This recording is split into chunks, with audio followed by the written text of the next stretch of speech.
I feel like I switch up my home office so often. One time I had these felt panels, then I had a black wall, and then I had just plain white walls because I switched rooms. And when that switch happened, I felt like something was missing. Like I needed even more change. But because of all those different constantly changing spaces, I feel like I've done some pretty unique things and some things that I've personally regretted as well. So let's talk about all the things I've done with my new work from home office update and all the mistakes that I've made so that you don't have to make the same mistakes. Let's start. Okay, so I think some explanation is needed. YouTube to this day is not my only job. I still work a day job too. So I spend a lot of time at home in this office doing something.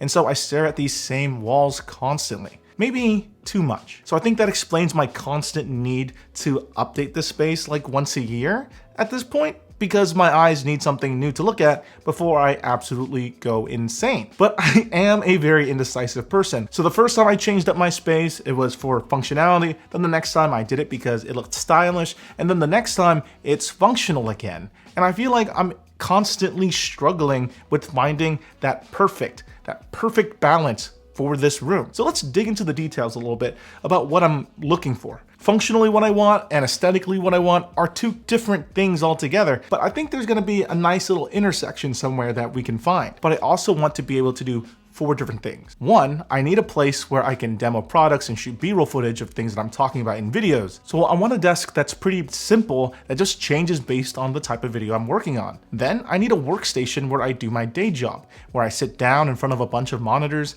take calls, write documents, and collaborate with others. So for that setup, I don't need anything fancy, but I definitely need dual monitors and lots of desk space for working. Then lastly, I need a dedicated space where I can record YouTube videos, which is kind of where I'm sitting at right now. I used to keep all of my gear in a closet and manually take out everything I needed to shoot videos with every single time I wanted to shoot. So it would take 30 minutes to get ready to shoot a video and another 15 to 30 minutes to just tear it all down and put it all away afterwards so that all the crap was out of the way and the room was in a usable state again. Looking back at that now, it was very time consuming and really inefficient. The last thing I want to do after recording for an hour is to spend a lot of time cleaning everything up. Now I just have everything mounted to a desk that I just move and adjust based on where I need it to be. But that's also a problem of being indecisive and nitpicky. I think I could change it. I can improve it. I can fix it. And finally, I need a place to store all of my crap, right? Because as much as I would love to just leave all of my stuff in a box in the middle of the room, that's not socially acceptable. I want to be able to do all of this while still making the room look nice enough that when somebody walks by and sees the room, they don't think that my life's a mess. I mean, it already is a mess, but they don't necessarily need to know that. All right, so let's talk about all the things I did to improve this space. Blank walls get stale really quickly, so I ended up adding these wood slat panels from Wood Veneer Hub to this back wall to add some visual interest. With a little bit of help from my mother-in-law, who is way more knowledgeable about power tools than I am, and her savviness with those tools, we managed to get everything sliced and diced exactly how I wanted. So quick shout out to her for making this part of the project a complete success. Once these panels were cut up, they were very easy to slap on the walls. I think this gave the room a nicer aesthetic that aligns with the rest of the home. And I think that's really important. There should be some level of cohesion between the spaces in an environment, right? It doesn't have to be the exact same style, but just enough to fit in with the general theme of the home. And because I wanted to be a little bit fancy and make it a little nicer and give it a nice ambient glow, I added a Govee Smart rope light strip to the left side of the panels on the wall. From there, I started work on the product demo desk that goes against this wall. It's made its appearances in many of my videos so far, but it's still a work in progress that I'll talk about more in a near future video. With the completion of this slat wall, it was also where I encountered my first real snag: smart lights. Smart lights add wireless, smart home controllable lights to your home, but at the same time, they're not all built the same and colors vary from brand to brand. I've tried many brands between LifeX, Govee, and Hue, and I gotta say, consistently, LifeX and Govee are very inconsistent with their color, while Hue matches pretty well across their entire lineup. Maybe it's just the lights I ended up buying, but I just can't get the whites to match perfectly. Please let me know down in the description if you have a different experience. This difference in color might not annoy you, but when you have them all in a room, in a single room, or tell your smart assistant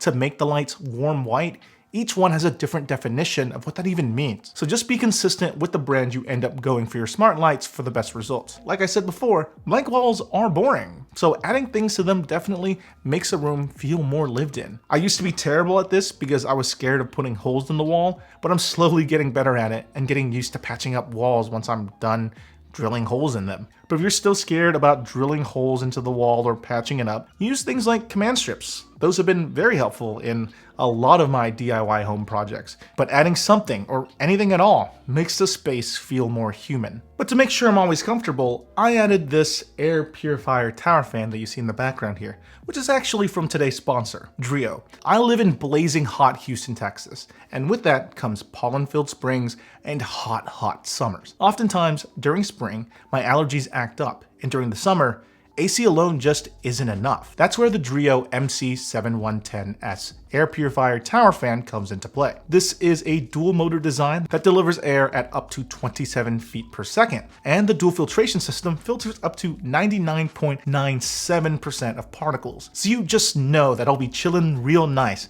right here during summer and sneezing way less during spring. And despite it being a purifier and tower fan combo, you can control each individual part. With the fan on, I can feel it from the furthest point away from the fan in the same room.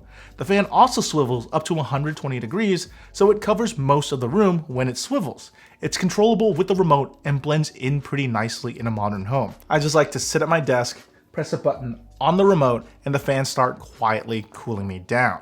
I love that it's so quiet in its sleep mode, making it really peaceful at night when I'm just trying to listen to music and write. And with how quiet it can get, it doesn't distract me from my work calls during the day either. You can also set it to auto mode, and the fan will automatically adjust the purifier and fan speed level based on air quality and room temperature. I'm a little too into smart home stuff, and luckily the MC7110S has a mobile app and is smart home compatible with Alexa and Google Assistant support, so you can control it from your phone or through your smart home. Okay Google, turn on the tower fan. Sure, turning tower fan on. So if you're interested in the Drio MC710S air purifier tower fan, check it out in the link in the video description below, where you can find details on a giveaway Drio is doing for the MC710S as well. And thanks again to Drio for sponsoring this portion of the video. Okay, let's talk about desk setups for a second. I thought I could consolidate a bit. Why not make my work desk my YouTube recording desk too? That way I can just cut down on the amount of monitors, mice, keyboard, speakers, and whatever accessories I need. And that's what I ended up trying to do. Emphasis on trying. It was a complete disaster. By shoving so much onto a single desk, I made it worse. On the desk, there wasn't enough space while I worked. The monitors were a mishmash with two different sizes and at different heights so that I didn't impede on the lights on top. The desk had so much crap on it, leading to too many cables that makes the desk too heavy to even move around on wheels, and it makes me feel so claustrophobic using it. I felt like it was mediocre as both a workstation and as a YouTube recording station. So after less than a month of using it this way, I took it all apart, separated the two into two different desks again, and cleaned up the cables. Yeah, cable cleanup. Let's talk about that real quick. Having cables everywhere makes your space look really cluttered. It doesn't matter how cool your desk and tech looks. If you got a nest of cables,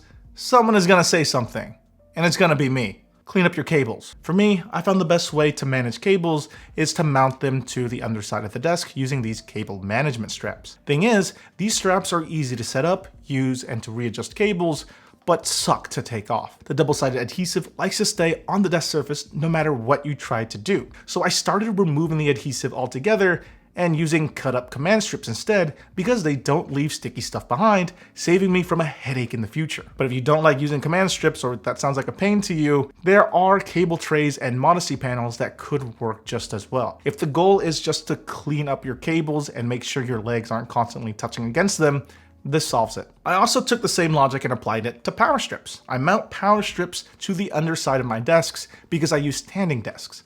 With the standing desk, if you leave your power strip on the floor, you'll end up having a mess of cables like vines stretching from the top to the bottom of your desk.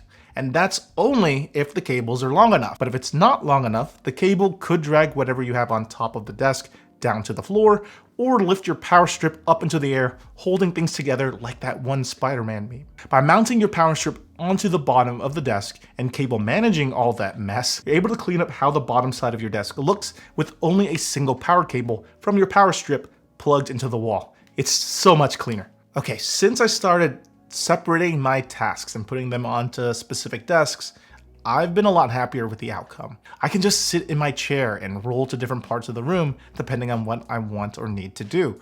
But there's another issue altogether. You'd be surprised how glaring mismatched furniture looks in the same room. Most of this room, after all my changes, is black, white, hints of silver, and lots of natural light colored wood. But I had a walnut wood phase where most of my stuff was a dark wood tone. Because I'm a practical person, I like to keep my stuff for as long as I can, but it led to everything being mismatched, ruining the overall vibe, and losing spousal approval for sure. So I removed the dark wood bookcase and monitor shelf and replaced it with a more natural wood one to blend in better with the space. Now everything feels like it fits in this room. So something I didn't have to deal with before working from home is making sure that my carpet doesn't get messed up. After every day constantly sitting in my desk chair, rolling it on carpet, it starts wearing down the carpet and the pad underneath. To prevent this, I started using those giant clear plastic chair mats so it better distributes my weight and the friction from the wheels doesn't wear down the carpet. To be honest, I don't really like how these things look, but it doesn't stick out in the room either, which is a win in my book. If you have hard flooring, you'll probably want a more softer mat. All right, moving furniture absolutely sucks, and you might never know if you really like where something is until it's in its spot. Then you decide you don't like it and move it again and again and again and again until you like the final placement. 5 changes later. So to help with this, 2 of the desks that I'm using and the tool chest are all on casters so that I can move them around to where I want them to be when I'm recording, and it makes it easier to clean behind and under them. It's helped me for what I do, and you might find that tip helpful too. All right, I've talked a lot already, but 2 remaining rapid fire items I want to talk about that might help you on your own home office goals are desk shelves and monitors. The primary goal of a desk shelf is to elevate your monitor, but they also give you additional space on top of your desk to use as storage, which is beneficial in smaller spaces. This is a great way to keep some of your commonly used items, but keep them out of your way when you're not using them at your desk. Monitors come in all different shapes and sizes, but to minimize all the cables that get plugged into your laptop at your desk, you might want to consider monitors with USB Type-C. These monitors can typically charge your laptop, display pictures to the monitor, and use any accessories like webcams and speakers that are plugged directly into the monitor, all through one cable to your laptop. It's nice using just one cable and cleaning up some of that cable clutter that ends up on your desk otherwise. But if you already own monitors and you don't have USB Type-C on those monitors, but you want similar features, I'd look at USB Type-C docks. These act like middlemen between all of your devices and your laptop, but it creates that one cable solution just like USB-C monitors. This has simplified my workflow because all I need to do to use any of my desks in this space is to just plug in a single cable, giving me access to all the accessories on that desk. Super useful. Okay, now that I talked about all of my own challenges, what about the current iteration, this iteration of the Jimmy Tries World home office setup? Am I gonna change it again in a year? After all that moving around, after all these changes, I think I found that delicate balance of functional and aesthetic. All the pieces in the room work well together. It now looks like an office instead of a villain's lair of torture devices. I have a product demo desk to record shots of products I'm trying out or making videos about, a desk dedicated to my day job with a focus on just maximizing screen real estate, a tool chest to hold all of my different camera accessories and equipment, and of course a YouTube recording desk setup right next to it. The unintentional benefit of having these 2 right next to each other is that I can elevate the desk to the same height as the tool chest in case I need a longer space. And thanks to the mounted light at my YouTube recording desk, I can also swivel the light so that I can use it to record some shots off the tool chest instead. If anything, I think I made this space more functional and aesthetic at the same time. Overall, I'm super happy with how it turned out. I just hope that Jimmy in a year from now agrees with me. Anyway, what do you personally think? Is there anything else that you think I should do in this space? How was your own personal home office going? Did you get any inspiration from this video? Leave all that down in the comment section below. And if you enjoyed this video, give it a thumbs up, and I'll see you all next time. Bye.